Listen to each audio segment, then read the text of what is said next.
Hello everybody, welcome back to Cure for the Common Game. Today, in deck number 612, we're going to talk about Sethron, the Hurloon General.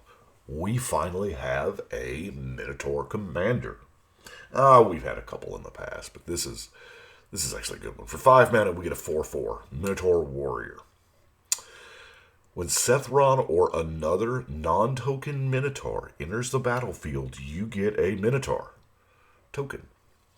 And then for a 3 mana activation, meaning it's repeatable, Minotaurs you control get +1/+0, gain menace and haste. So,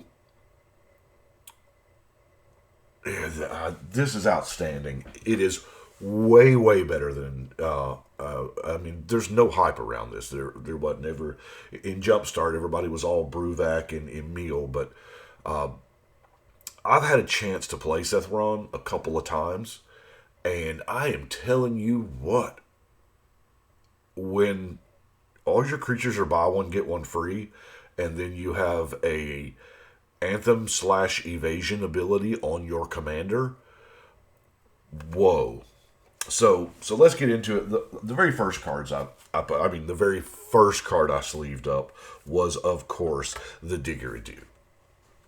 Now, yeah, from Homelands, Reserve List, whatever.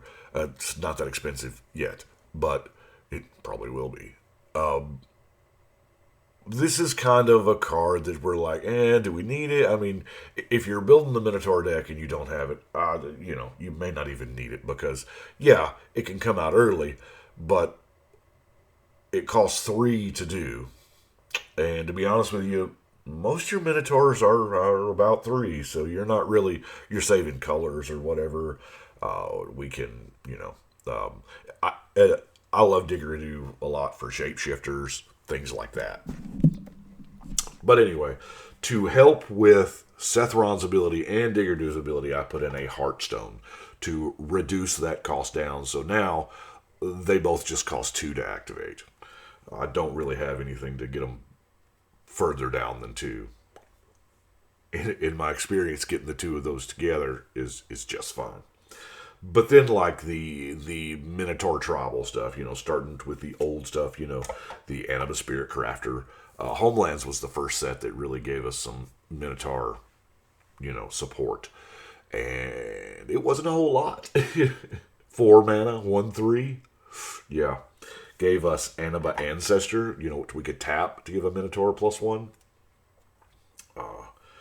We got the Rage Blood Shaman, which was our first proper champion, which is really, really good. I mean, 2/3 trample,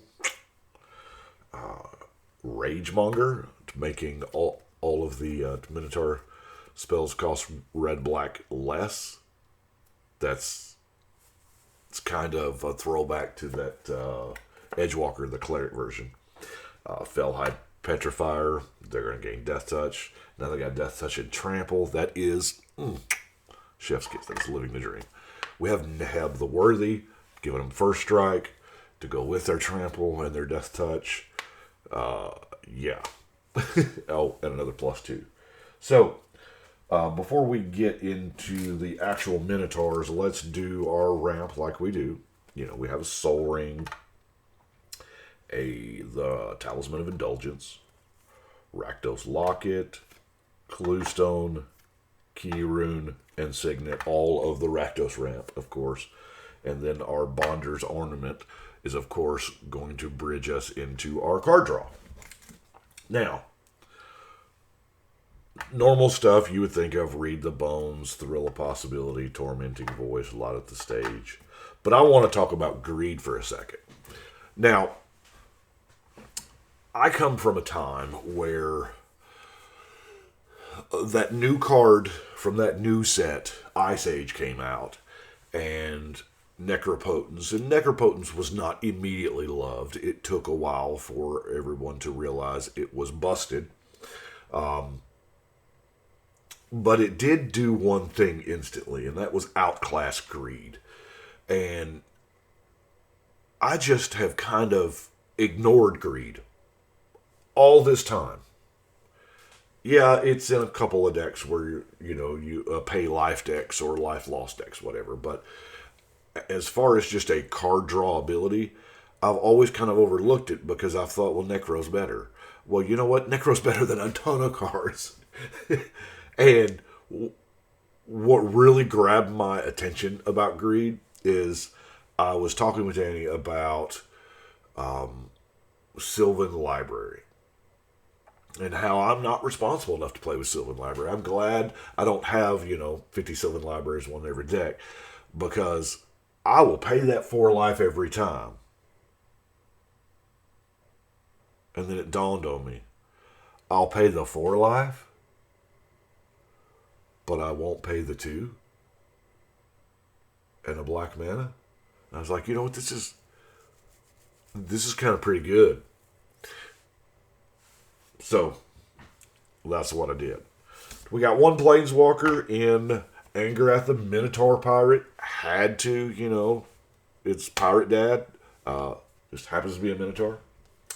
So let's roll through some Minotaurs. Now, most of these, I'll be honest with you, their text doesn't matter. It is the fact that we are playing a creature, we're playing an Omkrot Crasher, and we're getting a free 2/3 creature out of the deal.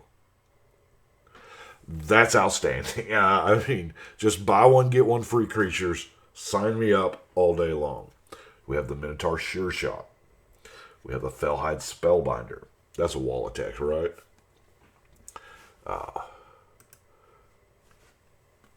Dream Shaper Shaman. I like that we have been getting some more Minotaur love. Ooh, that sounded weird. Minotaur-focused cards. Warfire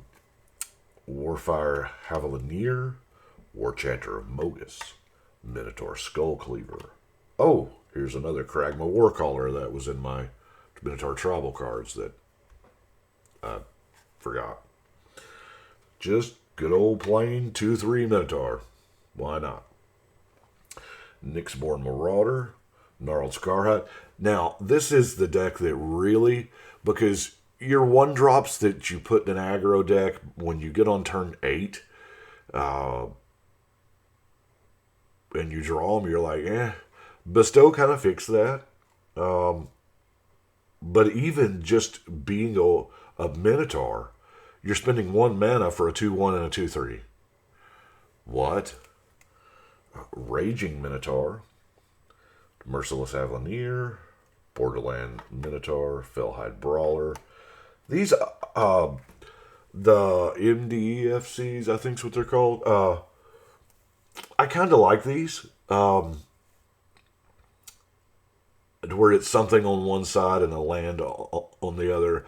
I was kind of getting the pulse for it, how I felt about it in gameplay before, but I kind of like them. I'm not gonna auto jam them in every single deck, but as they fit the theme of a deck, like this happened to be a Minotaur, and I'm like, well, that's pretty good because it's got a land on the other side if I absolutely got to have the land, and it's 4/5 trample, 6 mana's a bunch, but hey, maybe we got the digger to do.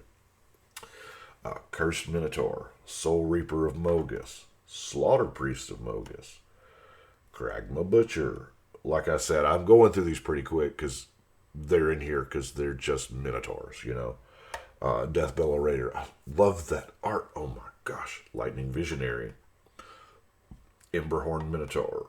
Rage Scar Berserker. +1/+0 and indestructible till end of turn. That's a thing. That indestructible word matters a bunch. Okay, I can't do that one-handed. I tried.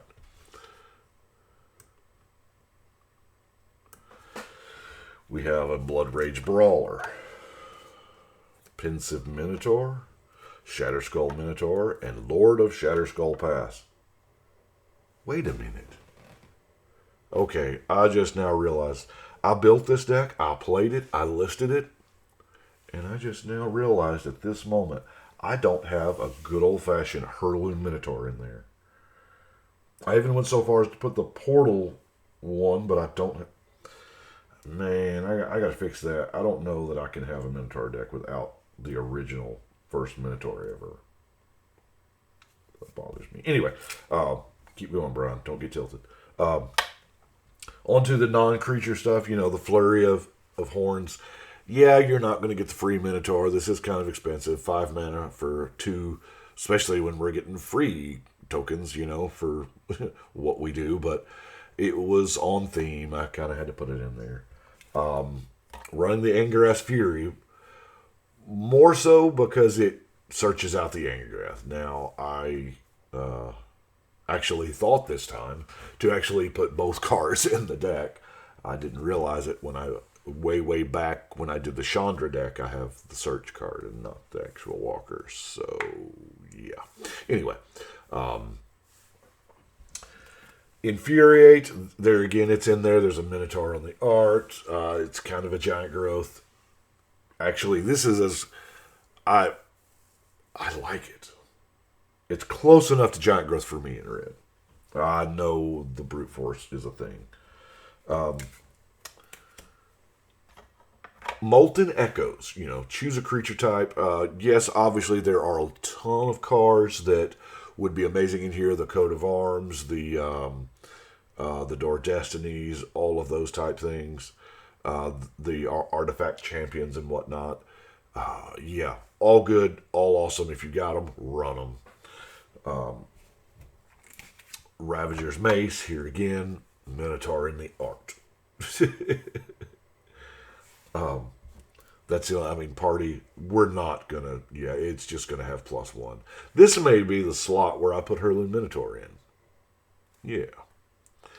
Pedo Dredgeling. Just because your board wipes happen and you're going to want, 3 or good ones back. Beacon of Unrest, things are going to die. We have, it's just a fact of the matter. And might as well get them. Coscom Falls is a perfect fit here. Now, I'll cover briefly what Enchant World. This is not a thing that we see a lot. They haven't printed Enchant World in a long time, unless it's been like one of the throwback reprint things. But there can only be one Enchant World in play at a time. So if someone plays a Concordant Crossroads, that's another popular one. Neither Void, whatever. But I know this looks like a terrible propaganda Ghostly Prison, but it's black. Black doesn't normally get that ability. So for 4 mana, it's propaganda. But during your upkeep, you've got to tap an untapped creature to upkeep it. Well, normally, it's not that big of a drawback, but it does matter. You do feel it because you got to do a creature. You got to tap a creature each turn.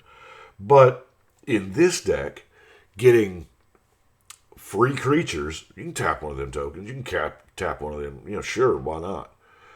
Because we have more creatures than we normally should have.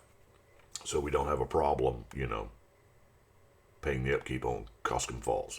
Which, by the way, this is also a reserve list card. Yeah, I don't get it. But let's look at some removal. Of course, we got our Murder, Price of Fame, Heartless Act, Feed the Swarm. Gotta have it. Feed the Swarm is amazing. Great card. There aren't too many black cards that say destroy target enchantment and opponent controls. Now, they did kind of leverage it to where you can't kill your own Necro or your own Pact or what have you. So, yeah. Still, though, destroy target doubling season, I will take 5 for every single time. And then we have Fire Covenant. It's been a while since I've used Fire Covenant, but this really kind of worked. For 3 mana, you pay enough life, you can wrath the board. Or selectively. You just breathe fire on, So let's get into our non-basic lands. We have the pair of Thriving Bluff and Thriving Moor. Rogue's Passage. Gotta have Rogue's Passage. It's the greatest card ever in Evolving Wilds. Rakdos Guildgate, Cinder Bairn, Rakdos Carnarium, Cinder Marsh. I recently rediscovered these. I was looking through the Tempus binder and I was like, wow, I've still got some of these. Yeah, they're every other turn duels. But these, at least you don't have to pay the drawback of you can get colorless with no penalty. You know, they don't come into play tapped. You can get your colors out of them if you gotta have the colors. And no penalty for colorless. So I really, really like this cycle. I don't know. Yeah, I don't know enough about them to know if they're on the list or not. And then, of course, we have the Bloodfell Caves. But that is it for Sethron, the tribal Minotaurs. It's now it plays very, very creature heavy. Oh my gosh, it is aggro. There's no lie. And I think it took one game before everybody realized what it did, and they were like, okay, we're just going to come at you now. So, that is 612. Complete. We'll put it on the wall. And I do appreciate y'all watching. Yes, that's right. I'm in my pajamas because it's my day off. But I appreciate y'all watching. I've got several more here done. I'm going to try to increase the frequency of getting these decks out because Commander Legends is a-coming. Yeah. It's a-coming fast. So I've got a feeling that that's going to keep me busy for a little bit. So appreciate y'all watching. Y'all let me know what you think. And I think we will shuffle and cut.